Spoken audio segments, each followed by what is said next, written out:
நீங்கள் பார்த்து கொண்டிருப்பது உங்கள் கம்ஃபர்டர் டிஜிட்டல் சேனல், உங்கள் மெய்யான தேற்றரவாளர்.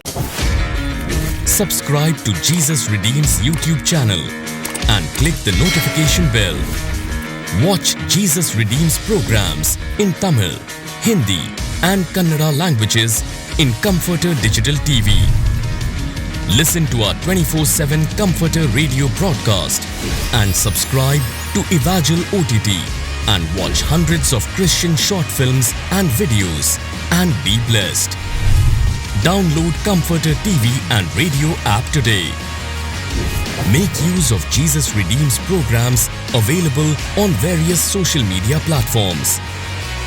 Spread the revival fire.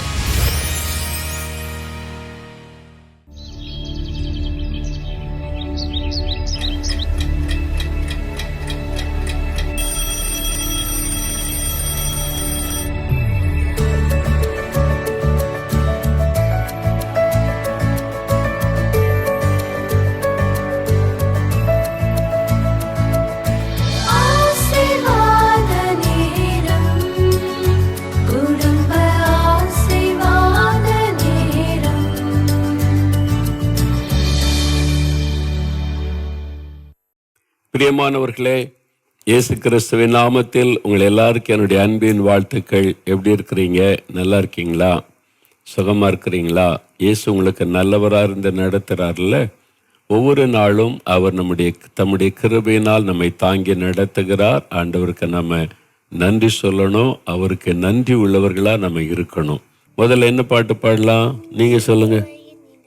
சிலுவையின் நிழலில் பாடணுமா? சிலுவையின் நிழலில் அனுதினம் அடியான்.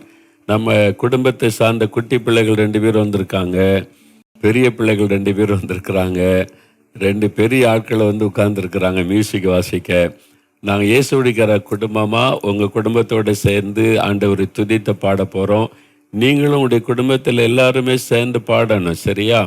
இந்த குட்டி பிள்ளைகள் 2மே பன்னீர்செல்வம் உங்களுக்கு தெரியல, நம்ம பாடகர், அவங்களுடைய பேரன் பேத்திகள். இந்த 2 பேரும் பாருங்க, அடுத்த தலைமுறை வந்துட்டாங்க பாட்டு பாட. சரி, எல்லாம் சேர்ந்து கரந்தட்டி பாடலாம்.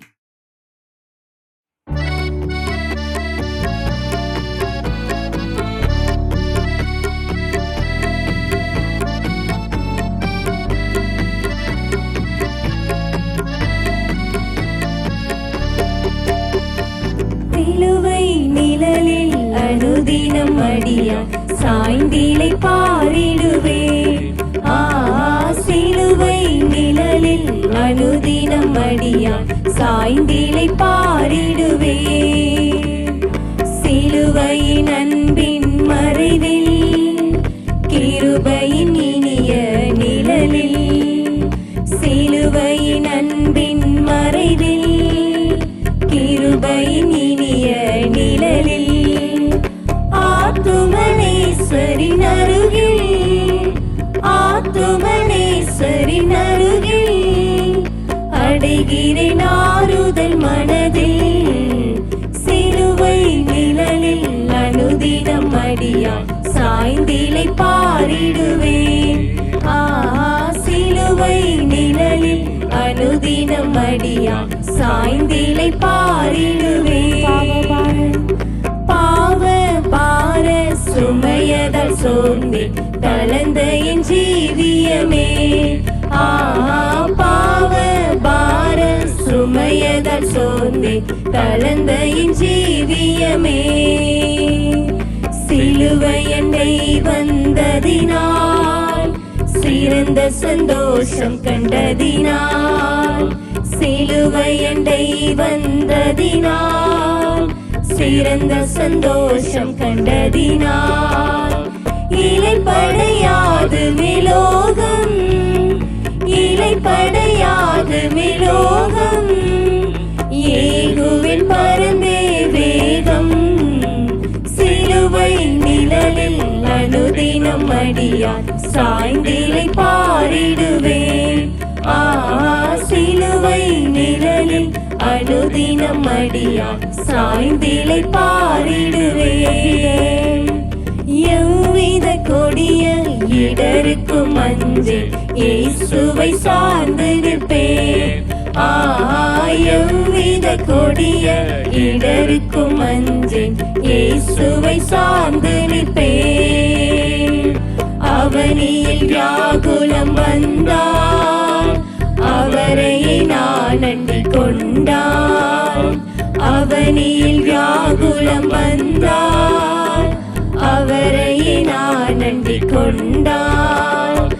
அலை மிக மோதிடும் அந்நாள், அலை மிக மோதிடும் அந்நாள், ஆறுதல் அளிப்பாரை சொன்னார். சிலுவை நிழலில் அனுதினம் அடியான் சாய்ந்திலை பாரிடுவேன். சிலுவை நிழலில் அனுதினம் அடியான் சாய்ந்திலை பாரிடுவேன்.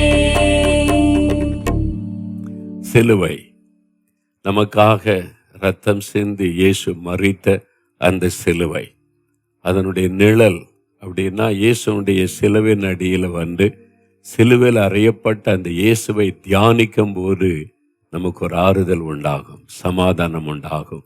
அங்கேதான் ஒரு இளைப்பாறுதல்.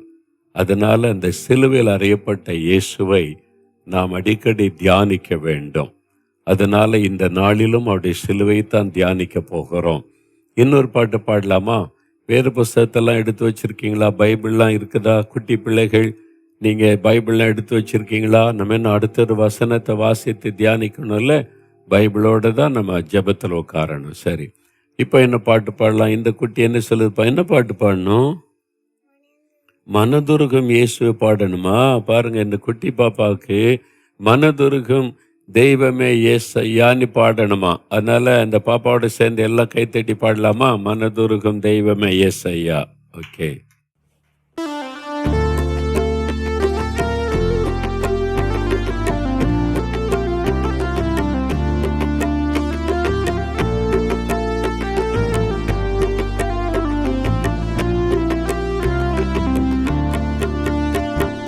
மனதுருகும் தெய்வமே இயேசையா, உம்மை மனதார துதிப்பேன் ஸ்தோத்தரிப்பேன். மனதுருகும் தெய்வமே இயேசையா, உம்மை மனதார துதிப்பேன் ஸ்தோத்தரிப்பேன். நீ நல்லவர், சர்வ வல்லவர், நீ நல்லவர், சர்வ வல்லவர். உம் இரக்கத்துக்கு முடிவே இல்லை, உம் அன்பிற்கு அளவே இல்லை, உம் இரக்கத்துக்கு முடிவே இல்லை, உம் அன்பிற்கு அளவே இல்லை. அவை காலை தோறும் புதிதாயிருக்கும், அவை காலை தோறும் புதிதாயிருக்கும். மனதுருகும் தெய்வமே இயேசையா, உம்மை மனதார துதிப்பேன் ஸ்தோத்தரிப்பேன். மனதுருகும் தெய்வமே இயேசையா, உம்மை மனதார துதிப்பேன் ஸ்தோத்தரிப்பேன். மெய்யாக எங்களது பாடுகளை ஏற்றுக்கொண்டு துக்கங்களை சுமந்து கொண்டே, மெய்யாக எங்களது பாடுகளை ஏற்றுக்கொண்டு துக்கங்களை சுமந்து கொண்டே. ஐயா துக்கங்களை சுமந்து கொண்டே, ஐயா துக்கங்களை சுமந்து கொண்டே. நீ நல்லவர், சர்வ வல்லவர், நீ நல்லவர், சர்வ வல்லவர். உம் இரக்கத்துக்கு முடிவே இல்லை, உம் அன்பிற்கு அளவே இல்லை, உம் இரக்கத்துக்கு முடிவே இல்லை, உம் அன்பிற்கு அளவே இல்லை. அவை காலை தோறும் புதிதாயிருக்கும், அவை காலை தோறும் புதிதாயிருக்கும். மனதுருகும் தெய்வமே இயேசையா, உம்மை மனதார துதிப்பேன் ஸ்தோத்தரிப்பேன். மனதுருகும் தெய்வமே இயேசையா, உம்மை மனதார துதிப்பேன் ஸ்தோத்தரிப்பேன். சாபமான முள்முடியை தலைமேலே சுமந்தவராய் சிலுவையிலே வெற்றி சிறந்தே. சாபமான முள்முடியை தலைமேலே சுமந்து கொண்டு சிலுவையிலே வெற்றி சிறந்தே, ஐயா சிலுவையிலே வெற்றி சிறந்தே, ஐயா சிலுவையிலே வெற்றி சிறந்தே. நீ நல்லவர் சர்வ வல்லவர், நீ நல்லவர் சர்வ வல்லவர், உம் இரக்கத்திற்கு முடிவே இல்லை, உம் அன்பிற்கு அளவே இல்லை, உம் இரக்கத்திற்கு முடிவே இல்லை, உம் அன்பிற்கு அளவே இல்லை. அவை காலை தோறும் புதிதாயிருக்கும், அவை காலை தோறும் புதிதாயிருக்கும். மனதுருகும் தெய்வமே இயேசையா, உம்மை மனதார துதிப்பேன் ஸ்தோத்திரிப்பேன். மனதுருகும் தெய்வமே இயேசையா, உம்மை மனதார துதிப்பேன் ஸ்தோத்திரிப்பேன். ஆண்டவர் மனதுருக்கம் உள்ளவர், நமக்காக பரிதபிக்கிற ஒரு தேவன். அவருடைய மனதுருக்கத்தினால் நம்மை அற்புதம் செய்து மகிழ பண்ணுகிறார்.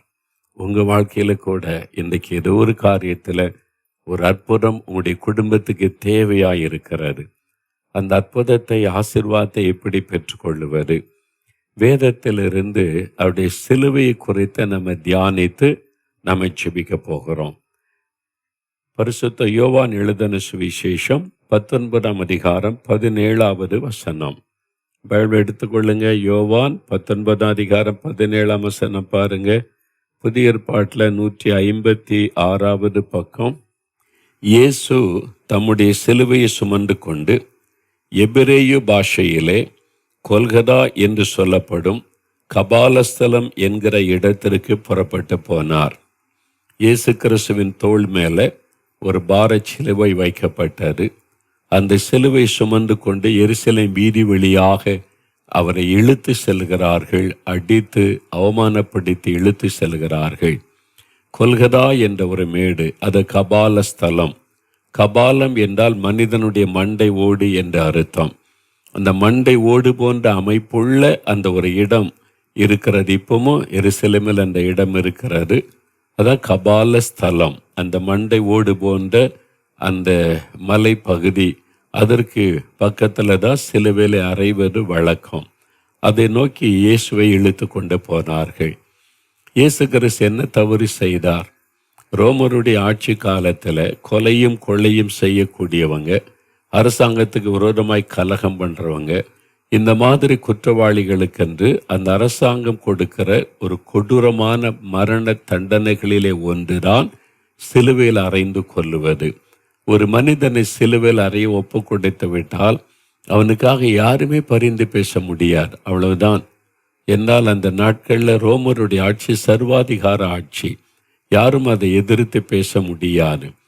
அப்போ அந்த சிலுவையில் அறையப்பட ஒப்பு கொடுக்கப்பட்ட மனிதரை வாரினால் அடித்து சித்திரவதை பண்ணி இரத்தத்தை சிந்த வைத்து அவருடைய பலனையெல்லாம் இழக்க வைத்து அதன் பிறகு அவர் சிலுவையில் அறையப்பட வேண்டிய அந்த பார சிலுவையை சுமார் 150 கிலோவுக்கும் அதிகமான ஒரு வெயிட் உள்ளது என்று சொல்லப்படுகிறாரு. அந்த பாரத்தை தோளில் வச்சு இழுத்து கொண்டு போவார்கள். இயேசு கிறிஸ்து கெத்செமனே தோட்டத்தில் கைது செய்த பிறகு இரவெல்லாம் அவருக்கு ஓய்வு கிடையாது. இரவெல்லாம் தூங்க விடவில்லை. தண்ணீர் கூட அவருக்கு கொடுக்கப்படவில்லை.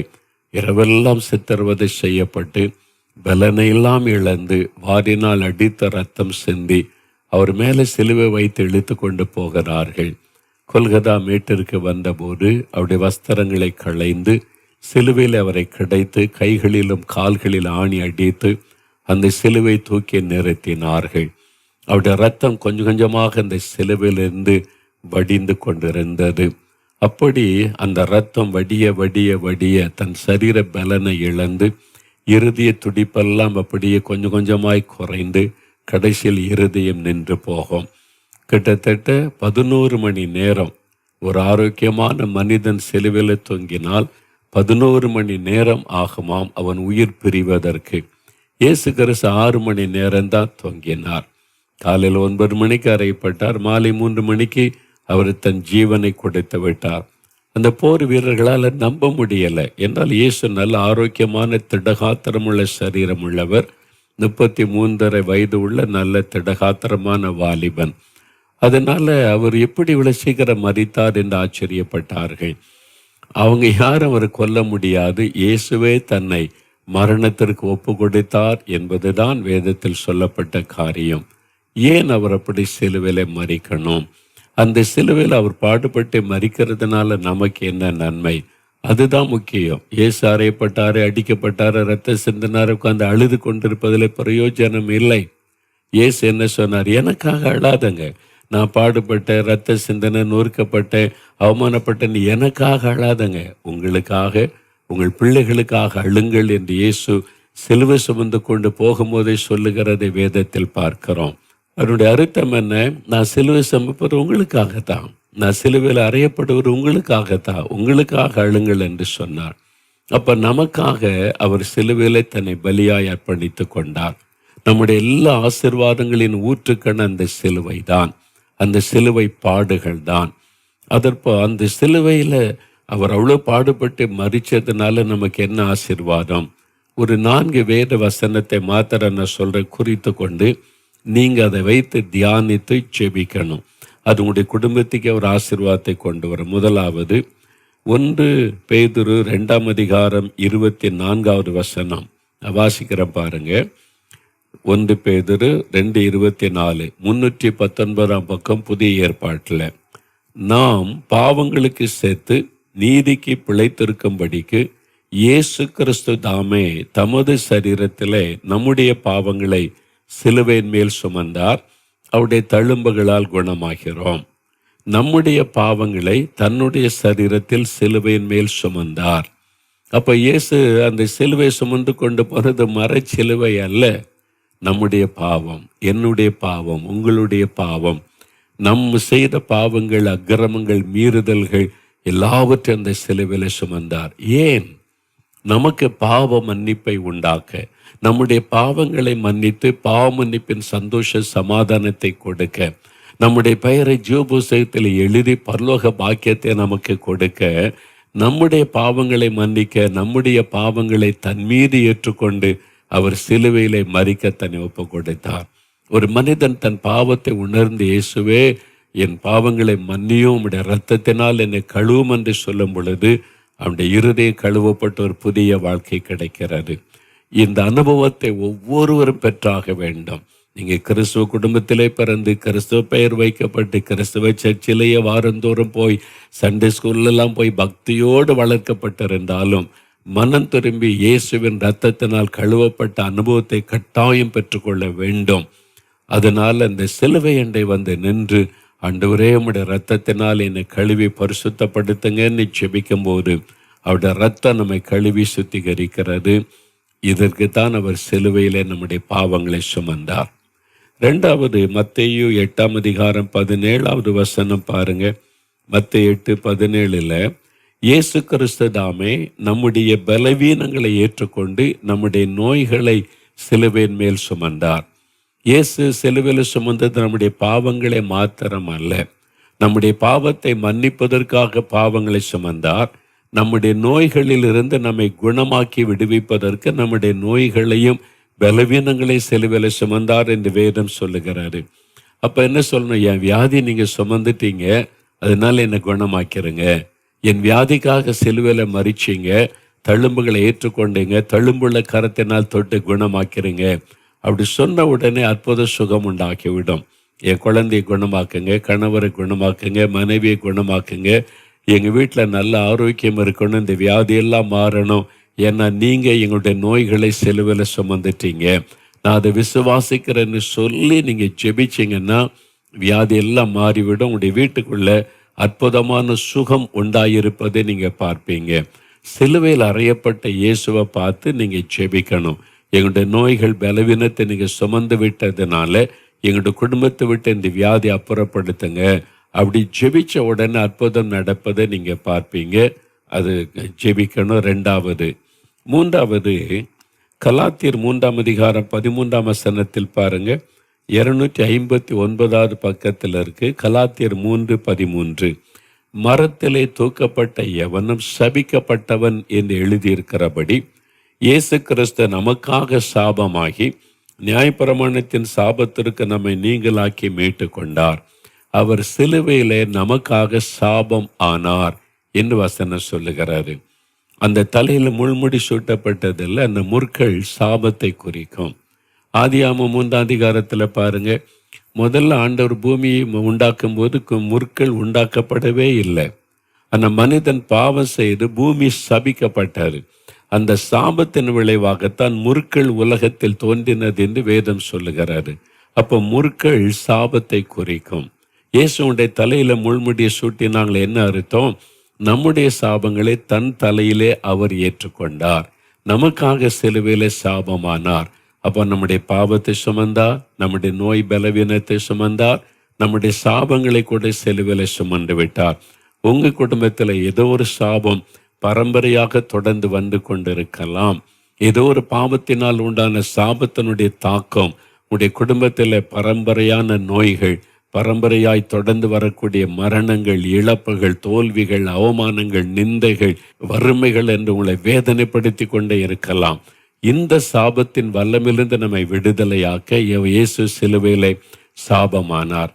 அதை விசுவாசித்து நீங்க ஜெபிக்கும் போது அந்த சாபத்தின் கட்டு உங்களுடைய குடும்பத்தை விட்டு அறுக்கப்பட்டு சாபம் ஆசீர்வாதமாக மாறும். இன்றைக்கு குடும்பமா ஜெபம், எங்க குடும்பத்தின் மேல் இருக்க சாபங்கள் இயேசுவின் ரத்தத்தின் வல்லமினால் மாறட்டும். எங்களுக்காக சிலுவையில சாபமானீங்களே, இப்போ அந்த சாபத்தின் கிரியை அழிக்கப்படட்டும். நீ குடும்பமா நீங்க ஜெபித்து பாருங்க. உங்க வீட்டுக்குள்ள ஆச்சரியமான மாற்றங்களையும் நன்மைகளையும் ஆசீர்வாதத்தை கட்டாயமா நீங்க காண்பீர்கள். 4வது இன்னொரு வசனம் பாருங்க, ஏசாயா 53 4வது வசனத்தை நீங்க பாருங்க. வசனம் சொல்லுகிறாரு, மெய்யாகவே அவர் இயேசு கிறிஸ்து நம்முடைய பாடுகளை ஏற்றுக்கொண்டு நம்முடைய துக்கங்களை சுமந்தார் என்று வேதத்திலே பார்க்க. நம்முடைய பாடுகளை ஏற்றுக்கொண்டு, எத்தனையோ பாடுகளை, நிந்தை, நெருக்கம், குழந்தை இல்லைன்ற அவமானம், நிந்தை, நெருக்கம், பல பாடுகள், தடைகள், என்ன பண்றதுன்னு தெரியல, கஷ்டப்படுறீங்களா? எல்லா பாடுகளையும் துக்கங்களையும், உங்களை துக்கத்தை உண்டாக்குகிற பிரச்சனைகள், உங்களுக்கு பாடு வேதனைகளை கொடுக்கிற காரியங்களை சிலுவையிலே சுமந்து விட்டார். நிந்தைகளை சுமந்தார், அவமானத்தை சுமந்தார், எல்லாத்தையும் இயேசு சிலுவையிலே சுமந்து முடித்து விட்டார். எதுக்காக? நம்முடைய துக்கத்தை சந்தோஷமாய் மாற்ற, நம்முடைய அவமானத்தை ஆசீர்வாதமாய் மாற்ற. உங்க துக்கம் பாடுகளை மாற்றி உங்களை ஆசீர்வதித்த மகிழ்விக்க சிலுவையிலே தன்னையே பலியாய் கொடுத்தார். அதை நினைத்து நீங்க ஜெபிக்கணும். இந்த 4 வசனத்தை மனதில் கொள்ளுங்க. ஒரு மனிதனுக்கு தேவையான அத்தனை ஆசீர்வாதங்களும் இந்த 4 வசனத்துக்குள் இருப்பதை பார்க்க முடியும். பாவ மன்னிப்பு, சமாதானம், பாவத்திலிருந்து விடுதலை, வியாதி, பலவீன, நோயின் பிடியிலிருந்து விடுதலை, சாபம், சாபத்தினால் உண்டாகிற விளைவுகள், அதிலிருந்து விடுதலை, பாடுகள், துக்கங்கள், கவலை, கண்ணீர், விடுதலை, எல்லாமே இயேசுடைய சிலுவையில தான். அதுக்கு தான் நமக்காக தன்னை பலியாய் கொடுத்தார். இன்றைக்கு உங்களுக்கு என்ன தேவை? பாவத்திலிருந்து விடுதலை, உங்கள் குடும்பத்தில் பாவ காரியத்திலிருந்து விடுதலை வேணும், நோய் மாறணும், வறுமை நீங்கணும், கண்ணீர் மாறணும், சாபங்கள் நீங்கணும். எல்லா ஆசீர்வாதத்துக்கும் இயேசுடைய சிலுவை பாருங்க. நீங்கள் சிலுவையில் எங்களுக்காக எல்லாத்தையும் சுமந்து முடிச்சிட்டீங்க. அதனால எங்களுடைய குடும்பத்தை ஆசீர்வதிங்க. உங்களுடைய ரத்தத்தின் வல்லமை இறங்கட்டும், உங்களுடைய தழும்புகளால் எங்களை தொடும். அன்றுவரை சாபக்கட்டுகள் மாறட்டும். நீங்கள் ஜெபித்து பாருங்க, உங்கள் வீட்டுக்குள்ள ஆச்சரியமான மாற்றம் இன்று முதல் உண்டாகும். இப்போ நம்ம ஜெபிக்க போகிறோம். குடும்பமாக அப்படியே முழங்கால் படியிடுங்க. ஆண்டவருடைய சமூகத்தில் இந்த சிலுவையை கண் முன்னால் நிறுத்தி, சிலுவையில் அவர் சுமந்து விட்ட காரியத்தை எல்லாம் அறிக்கையிட்டு நம்ம ஜெபிக்கணும். நல்ல கண்களை மூடி இயேசுடைய சிலுவை நினைத்து பாருங்க. கைகளில் கால்கள் ஆணி அடிக்கப்பட்டவராய், தலையிலே முடி சூட்டப்பட்டவராய், ரத்தம் அடியவடிய தொங்குகிற இயேசுவை பாருங்க. அந்த சிலுவைக்கு முன்பாக நின்று, இயேசுவே எனக்காக, எங்களுக்காக நீங்கள் சிலுவையில் இத்தனை பாடுபட்டீங்க, என்னுடைய பாவத்தை சுமந்துட்டீங்க, எங்கள் குடும்பத்தின் சாபத்தை நீங்கள் சுமந்து முடிச்சிட்டீங்க, எனக்கு பாவ மன்னிப்பை கொடுக்க நீங்கள் சிலுவையில் அறையப்பட்டீங்க, எங்கள் சாபத்தை ஆசீர்வாதமாய் மாற்ற முள்முடி ஏற்றுக்கொண்டீங்க, இயேசுவே, இந்த பாவத்திலிருந்து சாபத்திலிருந்து விடுதலை கொடுங்க. எங்களை குணமாக்க தழும்புகளை ஏற்றுக்கொண்டீங்க. உங்களுடைய தழும்புள்ள கரத்தினால் எங்களுடைய குடும்பத்தில் வியாதிப்பட்டவளை தொடுங்க. ஜெபம் பண்ணுங்க. கவலை, கண்ணீர், துக்கம், பாடுகள் எல்லாவற்றையும் சிலுவையில சுமந்துட்டீங்களே, அந்த ஆசீர்வாதம் எங்கள் வீட்டுக்குள்ளே வரட்டும், எங்கள் குடும்பத்துக்குள்ளே வரட்டும். பாடுகள் விலகட்டும், கவலை கண்ணீர் மாறட்டும். இயேசுவே, நீ கருத்தா ஜெபம் பண்ணுங்க, ஜெபம் பண்ணுங்க, அப்படியே ஜெபம் பண்ணுங்க. உங்களுக்காக அப்படியே ஜெபிச்ச பிறகு உங்களுடைய தெருவில் இருக்கிறவங்க, கிராமத்தில் இருக்கிறவங்க எல்லாருக்காகவும் தானே இயேசு சிலுவை சுமந்தார், எல்லாருக்காகவும் தானே இயேசு சிலுவையிலே பாடுபட்டார். அதனால உங்களுடைய தெருவில் இருக்கிறவங்க, உங்களுடைய கிராமத்தில் இருக்கிறவங்க, உங்கள் பட்டணத்தில் இருக்கிறவங்க, உங்கள் அப்பார்ட்மெண்ட்டில் இருக்கிறவங்களை தெரிஞ்சவங்க, நண்பர்கள், உறவினர்கள் எல்லாருக்காக இயேசு சிலுவையில் மரித்திருக்கிறதுனால அவங்களையே நினைத்து ஜெபம் பண்ணுங்க. தகப்பனே, உம்முடைய கல்வாரி சிலுவைண்டே வந்து நிற்கிறோம். எங்களுக்காக இத்தனை பாடுகளை ஏற்றுக்கொண்டீங்களப்பா. இரத்த சிந்தனைங்களே, முள்முடி ஏற்றுக்கொண்டீங்களே, தழும்புகளை ஏற்றுக்கொண்டீங்களே, இத்தனை பாடு அவமானங்களை சிறுவேலை சுமந்தீங்களே. இப்பொழுது இயேசுவே, என் பாவத்தை மன்னியும், சமாதானம் தாரும், பாவத்திலிருந்து விடுதலை தாரும் என்று ஜெபிக்கிற பிள்ளைகளுக்கு ஒரு பாவ மன்னிப்பின் சமாதானம், சந்தோஷம் உண்டாகட்டும். இந்த குடும்பத்தை பாவத்திலிருந்து விடுதலையாக்கி ஆசீர்வதியும். எங்க குடும்பத்தின் சாபம் மாறணுமே. பரம்பரையாய் தொடர்ந்து வருகிற சாபம், சாபத்தினால் உண்டாகிற வியாதி, வறுமை, வேதனை, அவமானம் மாறணுமே. இயேசுவே, எங்க குடும்பத்தை ஆசீர்வதிங்க, சாபத்தை மாற்றுங்க, தடைகளை மாற்றுங்க. உங்களுடைய இரத்தத்தின் வல்லமையினால் சாப கிரியைகள் மாறட்டும் என்று ஜெபிக்கிற ஒவ்வொரு குடும்பத்திலும் சாபத்தின் கட்டுகள் அறுக்கப்படட்டும். இயேசு கிறிஸ்துவின் நாமத்தில் நோய்கள் எல்லாம் மாறட்டும். உம்முடைய தழும்புகளால் சுகம் உண்டாகட்டும். எல்லா பாடுகள், வேதனைகள், நிந்தைகள், அவமானங்கள் மாறி துக்கம் சந்தோஷமாய் மாறட்டும். சிலுவையில் எங்களுக்காகப்பட்ட பாடுகளை நினைத்தருளுவீராக. அந்த ஆசீர்வாதம் எங்களுடைய குடும்பத்தில் உண்டாகட்டும். இயேசுவே, எங்களுக்காக மாத்திரம் அல்ல, எங்க தெருவில் இருக்கிற எல்லாருக்காக நீங்க சிலுவை சுமந்தீங்களே, எங்க கிராமத்தில் இருக்கிற எல்லாருக்காக சிலுவையில மரிச்சீங்களே, எங்க பட்டணத்தில் இருக்கிற எல்லாருக்காக தான் நீங்க இத்தனை பாடுபட்டீங்களே. எங்க சொந்தக்காரங்க, உறவினர்கள், நண்பர்கள் எல்லாருக்காக செபிக்கிறோம். அவங்களுக்காக நீங்க சிலுவை சுமந்ததுனால அவங்களும் ரட்சிக்கப்படணும், அவங்களே விடுதலை அடையணும், அவங்களுடைய சாபக்கட்டுகளும் மாறணும், அவங்களும் ஆசீர்வதிக்கப்படணும். எங்கள் தேசத்தின் மீது இயேசுவின் இரத்தத்தின் வல்லமையை தெளித்து நாங்கள் செபிக்கிறோம். ஒரு பெரிய மாற்றம் வரட்டும். சிலுவையின் அன்பினால் எங்களுடைய தேசமே ஒரு ஆசீர்வாதமான மாற்றத்தை காணட்டும். நாங்கள் அதற்காக ஒருமனப்பட்டு செபிக்கிறோம். ஜெபத்தை கேட்டதற்காய் ஸ்தோத்திரம், ஸ்தோத்திரம், ஸ்தோத்திரம். அப்படி ஆசீர்வதித்து விட்டதற்காய் ஸ்தோத்திரம். இயேசு கிறிஸ்துவின் நாமத்தில் ஜெபிக்கிறோம் பிதாவே. ஆமேன், ஆமேன். என் ஆத்துமாவே கர்த்தரை சோஸ்தரி, என் முழு உள்ளமே அவருடைய பரிசுத்தமுள்ள நாமத்தை சோஸ்தரி. என் ஆத்துமாவே கர்த்தரை சோஸ்தரி, அவர் செய்த சகல உபகாரங்களை மறவாதே. ஆமேன், ஆமேன். எங்கள் குடும்பம், எங்கள் குடும்பம், எங்கள் குடும்பம், இயேசுவின் குடும்பம், மகிழ்ச்சியான குடும்பம், ஆசீர்வாதமான குடும்பம். This program is sponsored by Brother Arun Kumar Paul and family, Tanjavur. Happy birthday, Sister Alana Sophie. ஆதியாகமம் 49:25 படி கர்த்தர் உயர வானத்திலிருந்து உண்டாகும் ஆசீர்வாதங்களினாலும் கீழே ஆழத்தில் உண்டாகும் ஆசீர்வாதங்களினாலும் உங்களை ஆசீர்வதிப்பாராக. Brother Dinakaran and family, Thoothukudi. யோவான் 1:50 படி இதிலும் பெரிதானவைகளை காண்பீர்களாக. Sister Basantharani and family, Kanchipuram. யாத்ராகமம் 23:25 படி கர்த்தர் உங்கள் அப்பத்தையும் தண்ணீரையும் ஆசீர்வதிப்பாராக. அன்பானவர்களே, நீங்களும் தொலைக்காட்சி ஊழிய பங்காளராகிட தொடர்பு கொள்ள வேண்டிய தொலைபேசி எண் 9942224661. இமெயில் முகவரி partners@jesusredeems.org. God bless you.